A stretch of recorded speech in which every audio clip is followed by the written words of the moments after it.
The well continues to be a major project. And then we're going to do the final wiring down at the well. But that doesn't mean there isn't still more to do.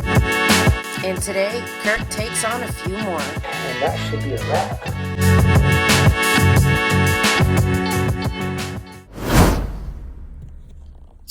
Alright, today I'm going to wire in the well. I'm going to rewire the panel with this 120-240 plug, and I'm going to tie it in with a 15 amp breaker for the well. It's a 30 amp plug, so while I'm in there I'm going to go ahead and put the 30 amp breaker in. So if I ever want to rewire it to 30 amps, I can easily do that. And then the cable that I'm creating will, so at the well they have a 120 volt plug, so I'm going to replace it with a 250 20 amp, and then on my extension cable I'm going to have the 250 volt 20 amp. On the other end of the extension cable, this will plug into here at the panel. So yeah, that's it. Alright, so here's the current panel. You can see it's wired for split phase 50 amp, and that's what the RV runs to.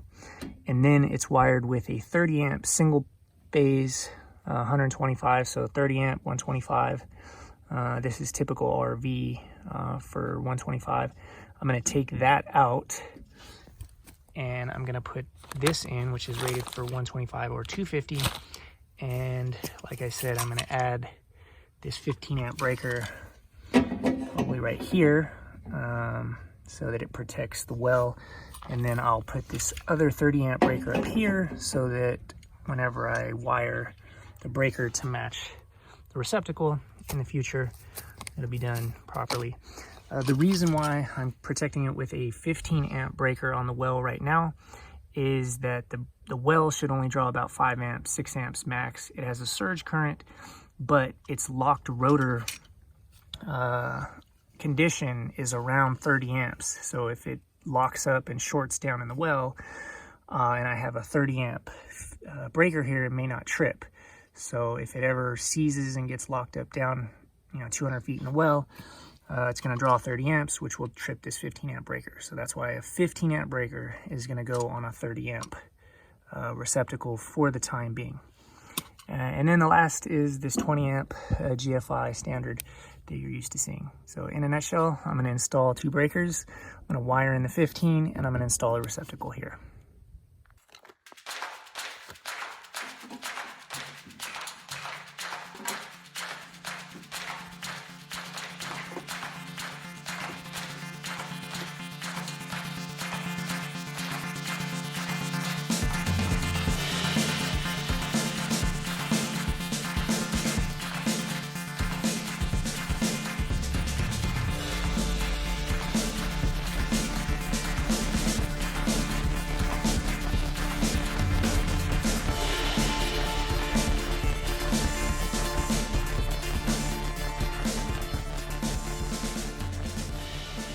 Alright, so you can see I unwired the 30 amp hot and it's neutral, and I tied those to hot and hotline 1, hotline 2, and used its ground, and I wired those into this 15 amp breaker. I provisioned in the 30 amper, and I turned this off, and I'll probably label it. Next step is to probe this out and make sure I got 240 volts here, and I'll just, for giggles, do the rest, even though I didn't touch them. So I need to turn the inverter on now. All right, inverter's powering up.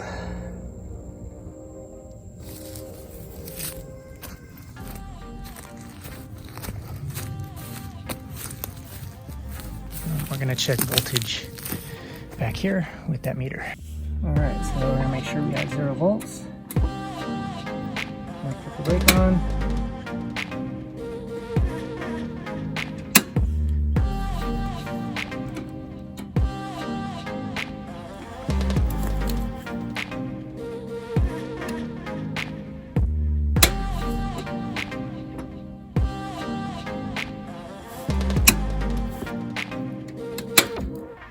All right, I got 240 across here, which is good.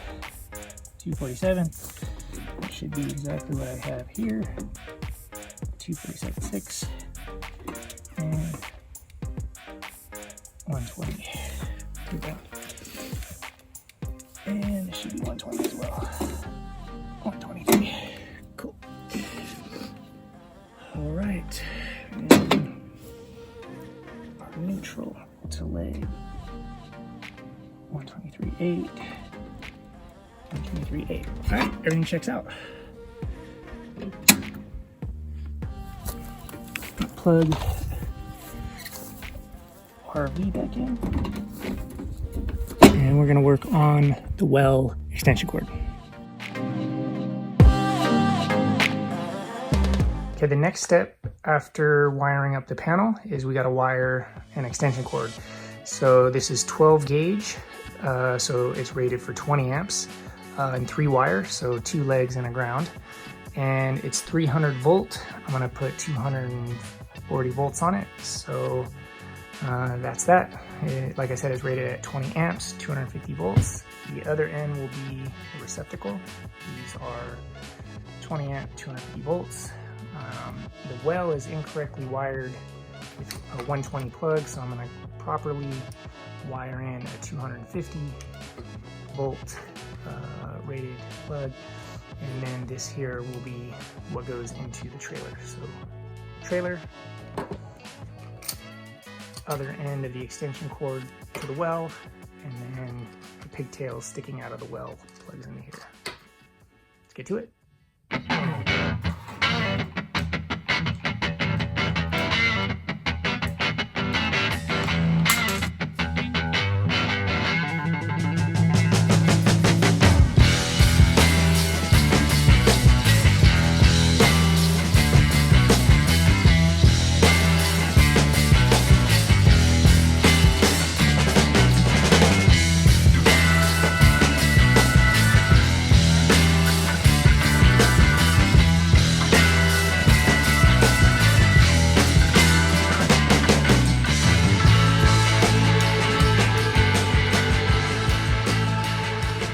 Okay, I got one end done.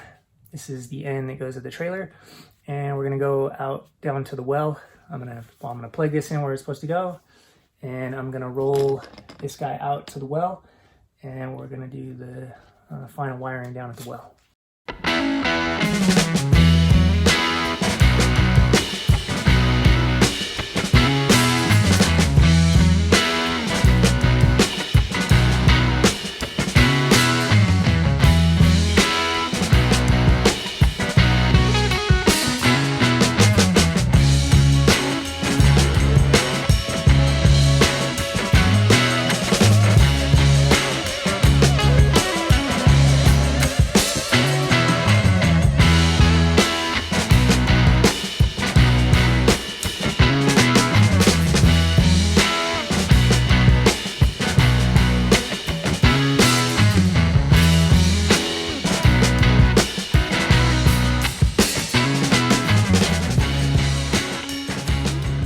So I just wired in the new connector here, and I got the extension cable here. So next step is to turn the breaker on and make sure I got 240 volts across the line, and we can test it. I got the well pump running, and it's exactly to spec. It's 5.5 amps on one leg and 5.8 on the other. So pretty close. 5, 6. There's probably a little draw on that from another story. All right, so I filled up 2 5-gallon buckets to keep up at the trailer, just for any emergency or fire or anything like that, until we can get a longer hose and stuff. So I'm just gonna toss these in the back of the truck.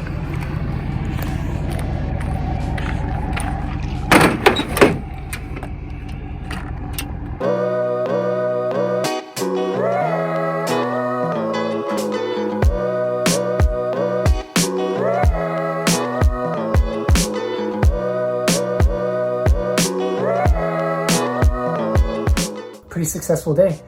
I got the well running on the the proper circuitry off solar trailer.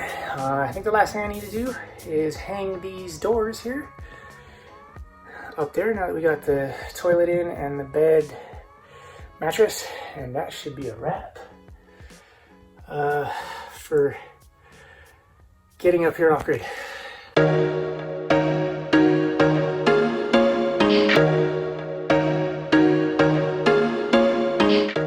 One of the final steps here is tidying up the wire routing underneath the panels. I didn't film it because it's basically doing the same thing over and over. The key points that you need to worry about are sharp edges. So this is a tricky spot here. I didn't want them coming this direction because they could get pinched and crushed and shorted together underneath here. So the lesser of two evils is to go here. This is a sharp edge here. So I'll probably just put like a piece of foam or some insulation to push that up, keep it off that sharp edge. But the second thing is bend radiuses. In this case, the bend radiuses are not a huge deal. You know, these are fairly decent. And, you know, spots like this get a little tricky because you got the sharp edge here. So I'll probably put a little standoff right there and loop those together with a standoff. So you just really, on wire routing, you really need to be aware of sharp edges where they can vibrate. For instance, this could vibrate here and touch that. That's basically it. Bend radiuses and sharp edges.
Okay, I got the bedroom door hung with the hardware on, and this door here is not fitting now with the paint, and we didn't track the hinges and stuff like that, so it partially closes and then starts scrubbing on the top. So I need to go get my planer and plane off the top of the door in a nutshell.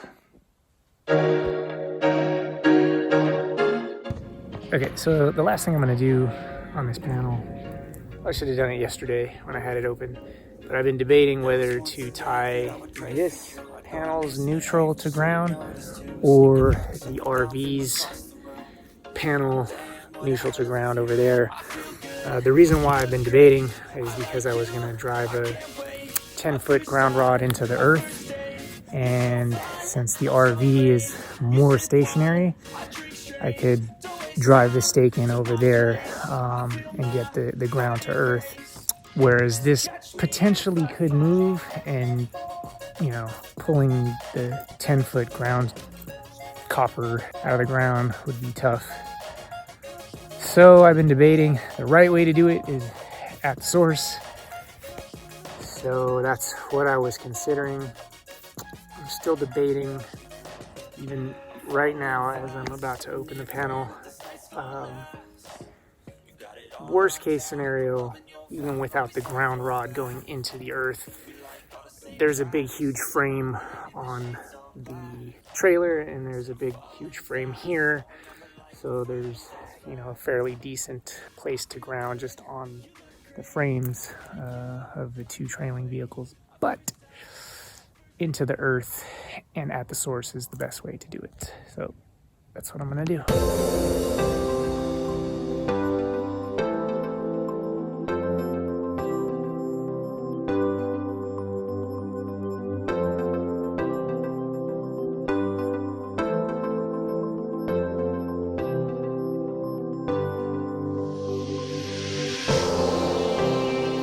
Alright, what I did was I just turned on a heavy inductive load in the air conditioning, so the AC compressor is running, and the fan on one leg, so there's a phase imbalance, and I'm testing to see how much amperage there is on the ground wire that I connected from in the main panel. This is hot, so from neutral to ground there should be none, and there's basically none. It says 1.1, and that's about what it's running when it's off, so no ground faults. Seems to be working fine. It's drawing like 15 amps AC. It's drawing about 30 amps DC, 40 amps maybe DC on the inverter side. So put it back together.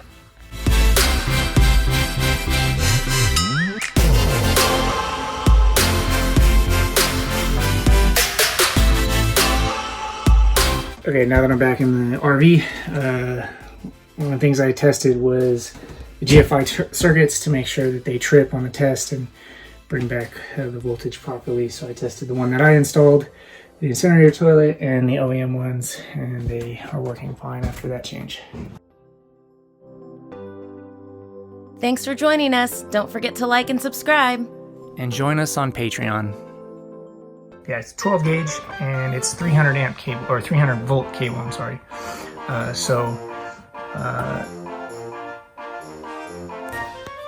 let me try again. Today I'm gonna take a water sample from the well, and I gotta clean up in here.